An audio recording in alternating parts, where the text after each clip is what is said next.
আজ আমাদের ধ্রুবর রেজাল্টের জন্য খাওয়া দাওয়া প্লাস পিকনিক। ধ্রুব ভালো করেছে, থার্ড হয়েছে, তাই তো? পিকনিকে আজকে হচ্ছে আমাদের পিকনিক। আর এই দেখো এখানে চিকেনটা বসিয়ে দিয়েছি, আর এখানে মাটন হচ্ছে, আর এই দিকটা হচ্ছে তোমার এই দেখো এখানে মাছের ফ্রাই হবে, আর এখানে কিছু আছে যে ম্যারিনেট করে রাখবো, আর হচ্ছে দেখো ডিম সিদ্ধ হয়ে গেছে। আর দেখো এদিকে কে যেন মানে এগুলো সব কেটে রেখে দিয়েছে, তো আমি জানি না। লালমা চলে এসছে, তো লালমা এসেই চিকেনটা এখন দেখছে।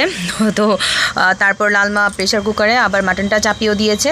তো রান্নাবান্না মোটামুটি এই দুটো হয়ে গেলে মানে অনেকটাই কমপ্লিট হয়ে যাবে। এদিকে তো ডিমটা ভাজা হয়ে গেছে হলুদ নুন দিয়ে, আর তারপরে হচ্ছে এখন লালমা মশলা সব দিয়ে দিচ্ছে।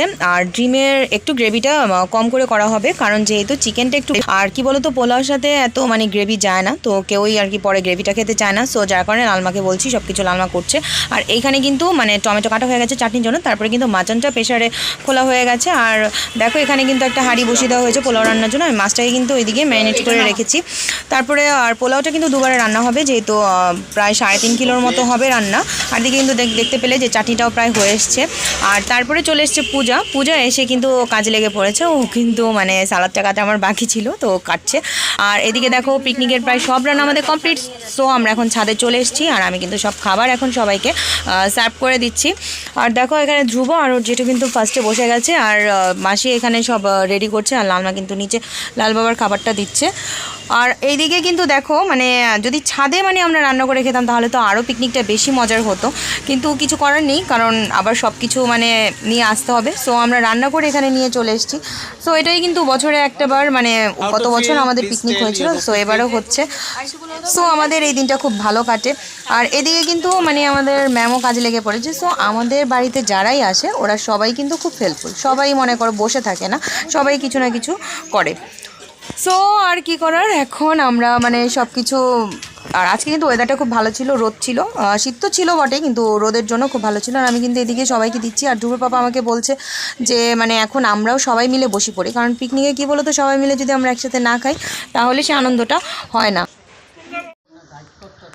তো পিকনিকে এখন সবাই বসে পড়েছে। ফ্রেন্ডস, আমাদের পিকনিকের মেনুটাই তো তোমাদের বলা হয়নি। তো আমাদের পিকনিকে হয়েছে 2 রকমের রাইস, একটা ফ্রাইড রাইস হয়েছে আর একটা নর্মাল পোলাও হয়েছে।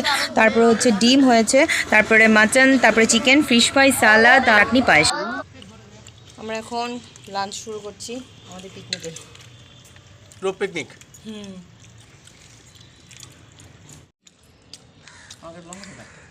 লঙ্কা দেবো,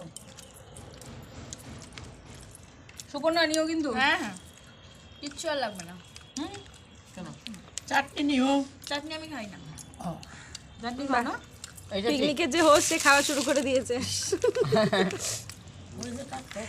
শীতের দুপুরে এই পিকনিকটা কিন্তু আমাদের খুব ভালো লাগে, আর প্রতি বছরই মানে এই পিকনিকের জন্য আমরা কিন্তু ওয়েট করতে থাকি। রান্নাটা আমরা 3-4 জন মিলে করেছি, তো কেমন হয়েছে রান্না সেটা জানি না, এখন খাওয়ার পরে আমরা বুঝতে পারবো অ্যাকচুয়ালি কেমন হয়েছে।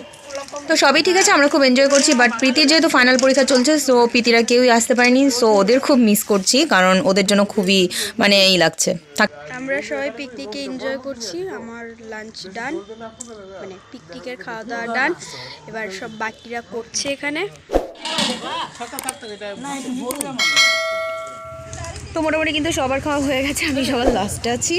তো যাই হোক, এখন মানে সব গোছগাছ হচ্ছে। তো মাসি এদিকে গোছাচ্ছে, প্লাস লালমাও সব কিছু মানে গোছাচ্ছে। আর এদিকে ধ্রুব দেখো কোথায় উঠছে। তো আর নিকি, পূজা ওরাও বলছে। তো এখন গোছগাছ করে আমাদের সবার নিচে যাওয়ার পালা। তো সবাই সব কিছু নিয়ে একটা একটা করে নিচে চলে যাবো। তো আমাদের পিকনিকও কমপ্লিট। ওকে, তো ব্লগটা এখানেই শেষ করে দিচ্ছি পিকনিকে। Bye bye.